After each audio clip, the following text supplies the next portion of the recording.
Husband is, well, he's required to speak publicly. I have received...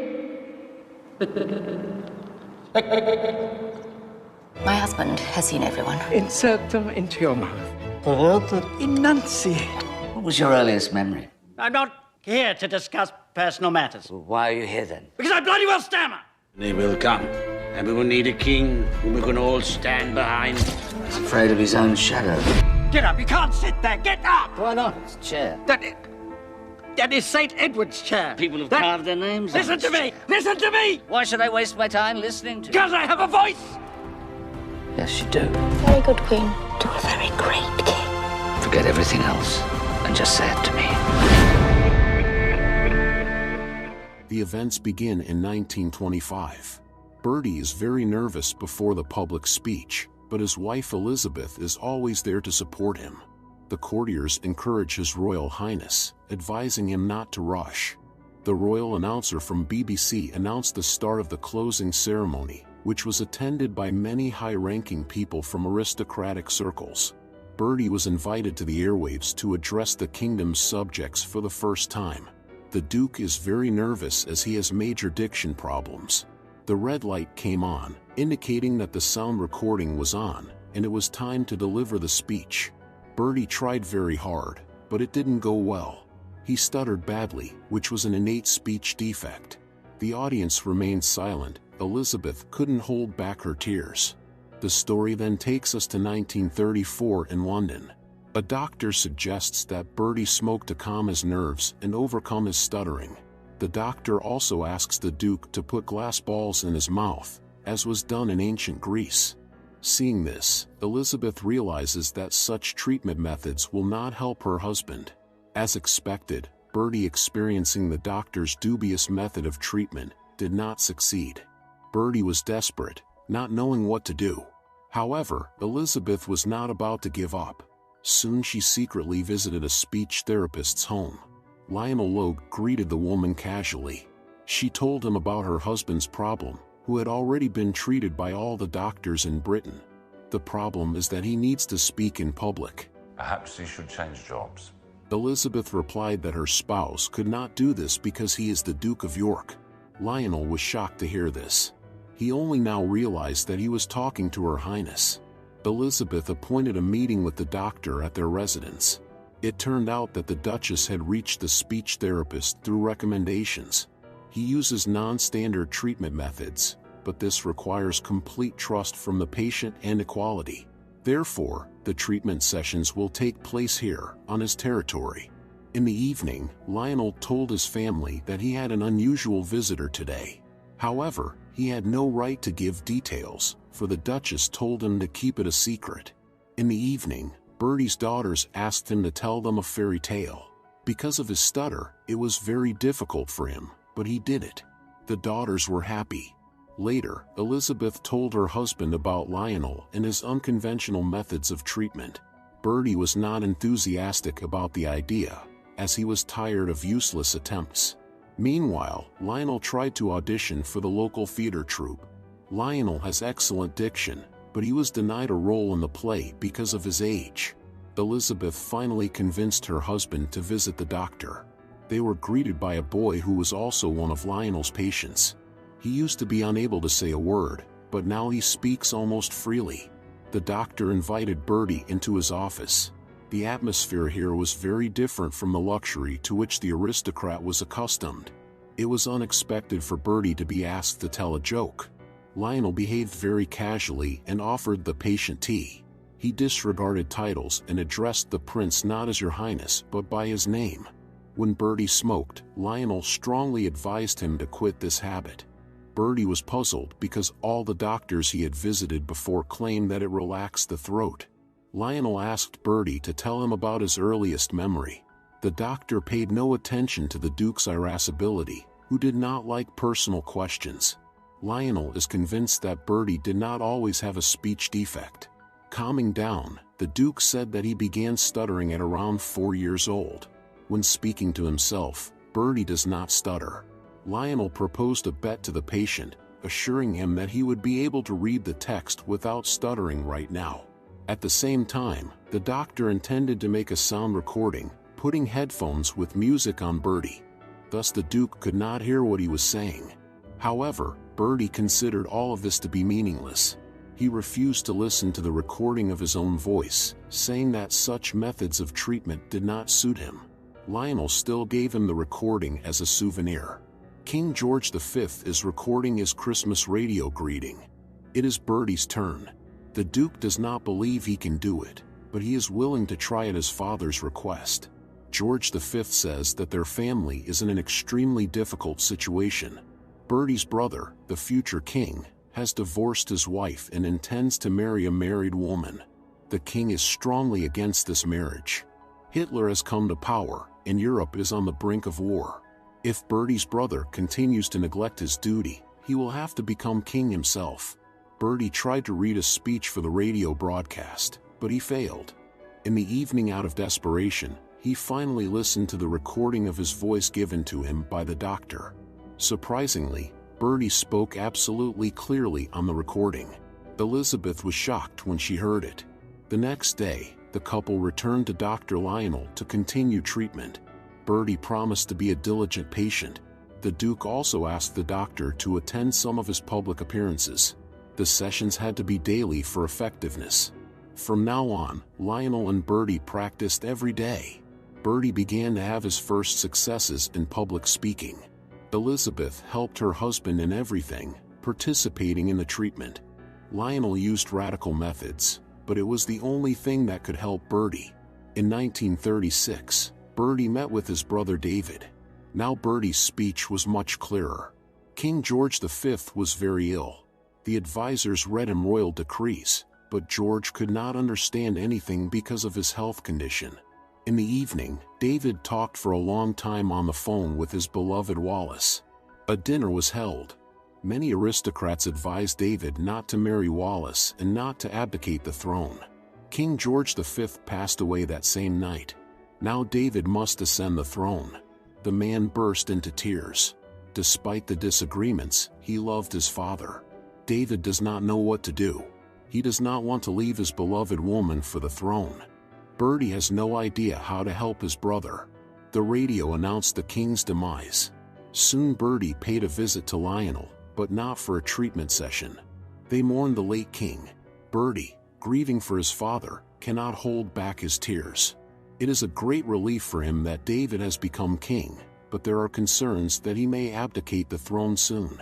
Bertie has always been very friendly with his brother. The Duke admitted that speech was not his only defect in childhood. He had previously had twisted knees and had to undergo very long treatment, which was painful. Bertie also recalled the nanny who loved David very much, but hated him. She often treated him cruelly. The parents only noticed this after 3 years. It was then that his stuttering problems began. Bertie had another brother, Johnny, who suffered from epilepsy. He passed away at the age of 13. Lionel was the first commoner with whom Bertie could speak freely. Other people perceived him solely as a prince. On the way to Balmoral Castle in Scotland, Bertie recited tongue twisters aloud to practice his diction. Elizabeth did not want to pay a visit to the king because she considers his lover a terrible woman. Lady Simpson greeted the couple at the royal court, but Elizabeth made it clear that she did not intend to communicate with her. David was having fun without thinking about anything. All the guests wondered what a woman like Lady Simpson had charmed him with. Bertie, who does not like that the brother neglects his royal duties, tried to talk to him. The threat of a large-scale war in Europe is now more relevant than ever. Since Hitler came to power, the whole world has been living in fear. However, David doesn't care about that. He only cares about pleasing his beloved. Bertie was shocked to learn about his brother's intention to marry Wallace, who had filed for divorce from her husband. The brothers quarreled. When Bertie was nervous, he started stuttering again. He told Lionel about this problem. Bertie cannot allow David to bring their country to disaster, so he must learn to answer him with dignity. Lionel's office is the only place where Bertie can be himself, as it is not appropriate for aristocrats to show their emotions. Lionel suggested that his patient take a walk. Bertie told him about Wallace, who had entangled David with her charms. Lionel thinks that Bertie would have been a much worthier king than David. Bertie was enraged by this statement, as it was a treason. Announcing that their lessons were over, Bertie left. At his residence, the Prime Minister expressed concern about the situation. As the head of the Anglican Church, David had no right to marry the woman who had been divorced twice. If the king continues to ignore the advice of his ministers, they will be forced to resign. This means that the country will be left without a government. Lionel is saddened by the quarrel with Bertie. The doctor is convinced that the Duke could become a truly great man if he wasn't afraid. Lionel tried to meet with Bertie to apologize for their last conversation, but the Duke refused to receive him. In the evening, Bertie met with Winston Churchill, the First Lord of the Admiralty, who said that Parliament would not approve the marriage of the King and Wallis. They are also very concerned about David's neglect of his direct duties, while their country is on the brink of war with Germany. This means that Bertie will have to become the next King of England. From now on, he will be called George VI, after his father. As it turned out, David was not against abdicating the throne. His desire to marry Wallis was much stronger than his royal ambitions. Soon David signed the documents, officially abdicating the throne. The crown now belongs to Bertie, and Elizabeth will become his queen. Stressful days began for Bertie. He immediately began his royal duties. On December 12, 1936, he was due to speak to his ministers. Bertie was very afraid that he would stutter again due to nervousness. And that's exactly what happened. Meanwhile, Elizabeth and the children were preparing to move to the royal residence. From the look on her husband's face as he returned home, the Queen realized that his speech to the ministers did not go very well. Bertie only now realized what a huge responsibility had fallen on his shoulders. The upcoming coronation ceremony especially worries him. Bertie couldn't stand it any longer and began to cry. The wife embraced him, saying that everything would be all right. Together they would overcome everything. Soon the royal couple visited Lionel. Bertie wanted to reconcile with his friend and continue the treatment. Lionel was determined to do everything possible to help Bertie overcome his fear of himself. When Lionel's wife returned home, she was deeply shocked to see the Queen. All this time, Myrtle did not know that her husband was treating a member of the royal family. Preparations for the coronation ceremony were in full swing. For Bertie, this was a very serious step. The entire process was being filmed. At the insistence of the king, Lionel would also be present at the coronation. Bertie ordered that a place be allocated for Lionel in the royal box with the family members. The archbishop was puzzled by this request. Later, after asking all outsiders to leave the hall for the coronation, Bertie told Lionel directly that he had learned the truth about him. It turned out that Lionel had no diploma or qualification, only boundless audacity. Lionel is actually an actor, however he has long practiced helping to correct the speech of soldiers after a contusion. Lionel has no certificate, but he has the practice and experience the war gave him. Bertie was in despair, convinced that no one could help him. He was deeply outraged to see Lionel sitting on the royal throne. Unable to control his emotions, Bertie expressed everything he thought about Lionel. After calming down, Bertie realized that he spoke without stuttering during those moments.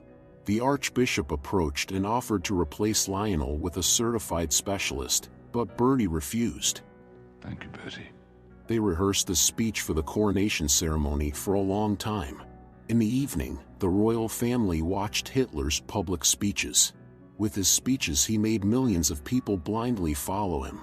Soon the Prime Minister asked the king for an audience to report his resignation. He honestly admitted that he was frightened by the impending war. It turns out Winston Churchill was right about the true intentions of the leader of Germany. On September 3, 1939, Lionel's family heard on the radio that Britain was now at war with Germany. Meanwhile, the king was brought a long speech that he was to deliver on air during his address to the nation and military personnel. Lionel was driving down the street with his son Laurie. People were panicking, afraid of bombings. Lionel met with Bertie to prepare him for his upcoming radio broadcast. As the king, Bertie realized he had no real power. In reality, The ministers made all the decisions and Bertie was simply the voice of the nation and had to speak on its behalf. The time for the live broadcast had come. This is a great moment. Winston Churchill told the king that he too had speech defects in childhood, but he was able to overcome it over time. Bertie was more nervous than ever before. The Queen was next to her husband to support him. Before the broadcast, Bertie thanked Lionel for everything he had done. The friend advised the king to forget that he was being listened to by all of Great Britain and to just speak. Despite all his fears and doubts, Bertie began to give a 9-minute speech. At that moment, millions of people were listening to him, including David, the mother and soldiers. Elizabeth was very proud of her husband. When the speech was over, everyone applauded and congratulated the king. Bertie felt immense relief. The king thanked his only friend again for his help. Elizabeth kissed her husband, whom she had always believed in. The advisors continued to congratulate His Majesty. He hugged his daughters, as family support was the most important thing to him. Now Bertie was not worried at all before speaking in public. The subjects greeted the royal family. The voiceover then tells us about the real heroes of this story. In gratitude, the king dedicated Lionel as a knight. They remained friends